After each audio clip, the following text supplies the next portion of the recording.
Desde o dia que você viu o Robert Downey Jr. dentro desse donut, lá no ano de 2008, o estúdio Marvel lançou mais 32 filmes e arrecadou inacreditáveis 145 bilhões de reais de bilheteria. Se tornou o estúdio de cinema mais bem sucedido desse século.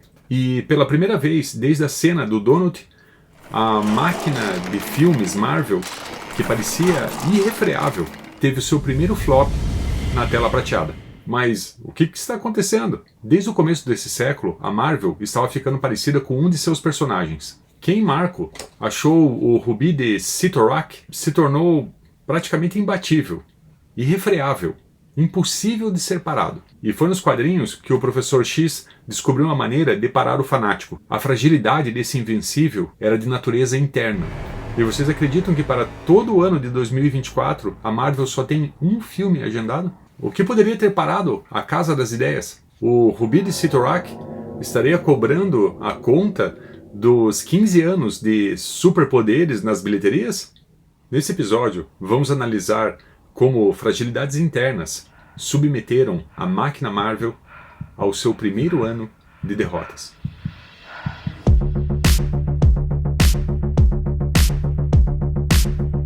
Eu acompanho quadrinhos da Marvel há mais de 4 décadas, mais precisamente desde abril de 1980. E ainda tenho fragmentos vívidos na minha memória do dia que eu entrei em uma banca e vi esse quadrinho. Eu era criança e fazia pouco tempo que eu conseguia ler sem ajuda. E o que me atraiu nessa revista foi que ela vinha com um boneco de plástico, um boneco de plástico barato, monocromático. E eu fui atraído por esse brinde, mas assim que eu li a revista, eu perdi o interesse nele imediatamente. Eu não sabia na época, mas eu estava tendo contato com a arte extraordinária do John Buscema e com a escrita do Stan Lee. E com um personagem bem diferente. Mas eu ainda tenho o original que sobreviveu da minha infância. Era um personagem amargurado. Ele estava preso no planeta e vagava sobre uma prancha, se perguntando sobre a essência da humanidade, sobre seus preconceitos, sobre as adversidades vindas da pobreza extrema, da propensão humana à tirania e de cultuar tiranos. A partir disso, eu desenvolvi uma fixação por esse universo, e eu li praticamente tudo que a Marvel tinha lançado nos anos 80 e nos anos 70. E um tempo depois de eu ter comprado essa revista, eu já sabia de algumas coisas. Que essa mistura de artistas talentosos trabalhando nessa mega estrutura interconectada cronologicamente, por alguma razão fazia com que a gente se importasse muito com esses personagens. Então, quando em 2008 eu vi aquela cena pós-créditos de um super espião interagindo com o Tony Stark sobre uma iniciativa chamada Vingadores, eu sabia do que se tratava. O viciante universo Marvel, cronologicamente interconectado, da maneira que nós leitores já conhecíamos, tinha acabado de quebrar a casca do ovo e estava saindo do nicho e se apresentando a uma audiência infinitamente maior. E funcionou. A Marvel se tornou a franquia mais lucrativa da história do cinema. E então, isso aconteceu. Marvels é a abertura mais fraca desde a cena do Tony Stark dentro do donut. E os problemas começaram logo após Vingadores Ultimato. A pandemia tinha chegado e a perspectiva da Disney ter que manter os seus parques temáticos fechados, com os cinemas esvaziados, e tudo isso acontecendo durante a troca do seu presidente executivo, fez isso nas ações da Disney. E como vocês sabem, a Disney é dona da Marvel, e com esse horizonte de problemas, eles sabiam duas coisas: que tinham um serviço de streaming e que tinham um plano. A ideia básica era que, para ajudar nessa recuperação das ações da empresa-mãe, a máquina Marvel de fabricar hits fosse colocada em potência máxima, de maneira que ficasse quase sem intervalo entre uma produção e a outra, intercalando streaming e cinema. E essa inundação proposital de conteúdo acabou causando uma mudança de sensação na audiência. Aquela sutil sensação de estar assistindo alguma coisa que você gosta, aquela sensação prazerosa, acabou mudando para uma certa sensação de ser um dever de casa ter que assistir o que eles estavam produzindo. E é claro que isso ainda se acentuava quando um desses filmes não tinha a qualidade com a qual a gente estava acostumado a assistir. Afinal, o básico para toda a história é que no mínimo ela tenha algo interessante a ser contado, algo que vale a pena ser contado. Uma ameaça que faça a audiência sentir que os personagens vão sofrer algum tipo de consequência na vida deles, que faça a audiência se importar com eles. E ao mesmo tempo que essa inundação de conteúdo foi cansando e alienando a audiência, ela também foi cansando quem trabalhava fazendo esses filmes. E cansou justamente um setor que é um dos pilares ali responsáveis para fazer com que esses personagens fantásticos funcionem no cinema, que é o setor de efeitos especiais. Entrou em um dilema do tipo qualidade versus quantidade. Por exemplo, na série da She-Hulk, a transformação em um Hulk sempre foi demonstrada como um dos pontos altos, de maneira lenta, mesmo com os recursos limitados dos anos 70.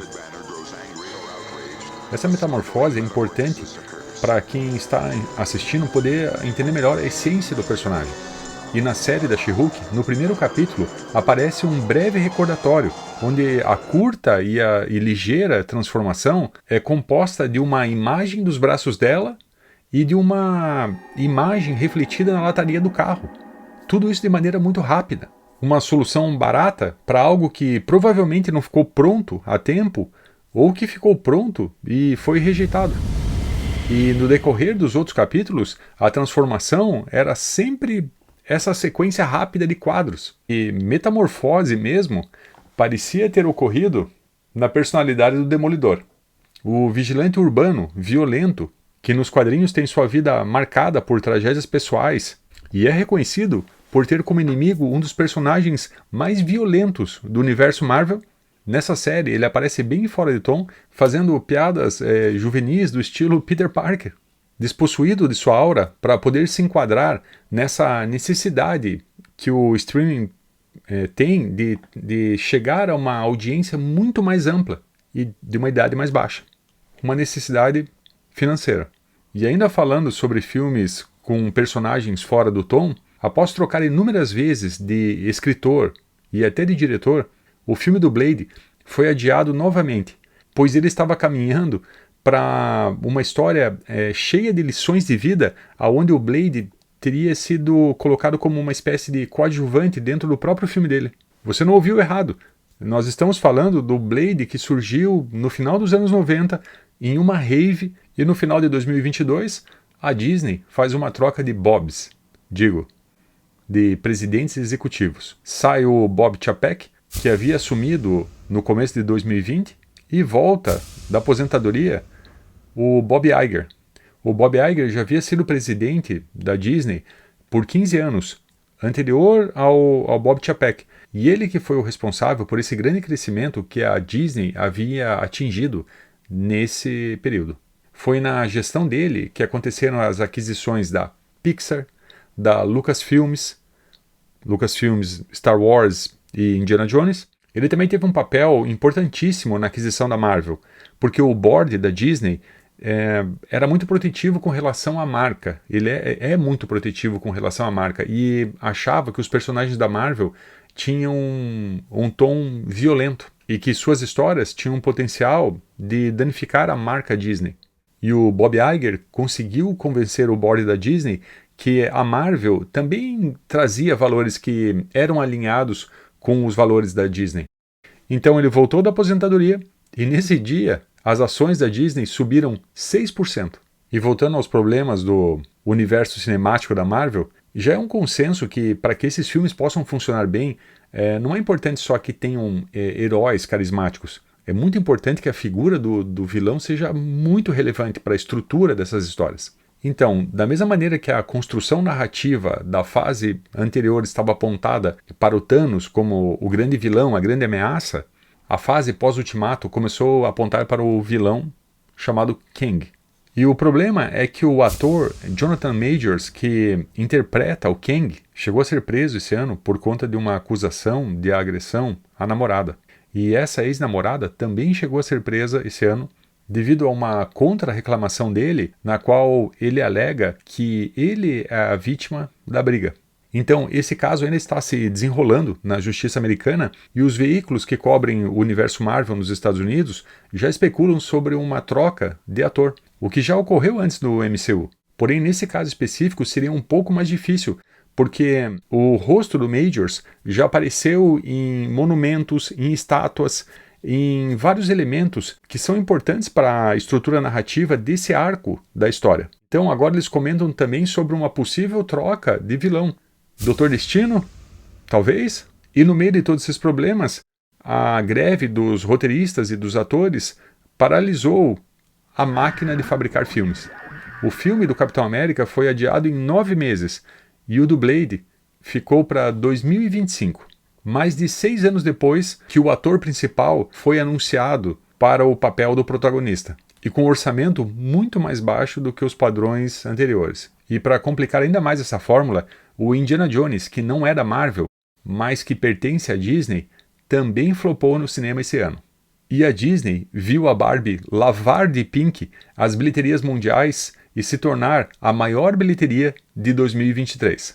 E essa é uma simplificação da situação da Marvel no cinema. A foto do dia, digamos. Em 2008, essas eram as notícias nas capas das revistas de cinema. E nessa época já fazia muito tempo que eu não lia tudo que a Marvel produzia. Li apenas algumas coisas pontuais que me interessavam. E um dia eu estava no exterior e, como de costume, eu visitei uma livraria e achei esse livro. Não é exagero eu afirmar que eu levei um choque quando eu li esse livro na época. Eu imaginava que eu conhecia muito sobre a Marvel. Lembrem-se que estamos falando de um livro que foi lançado 4 anos antes do primeiro filme do Homem de Ferro. O Comic Wars não era um livro feito por um fanboy.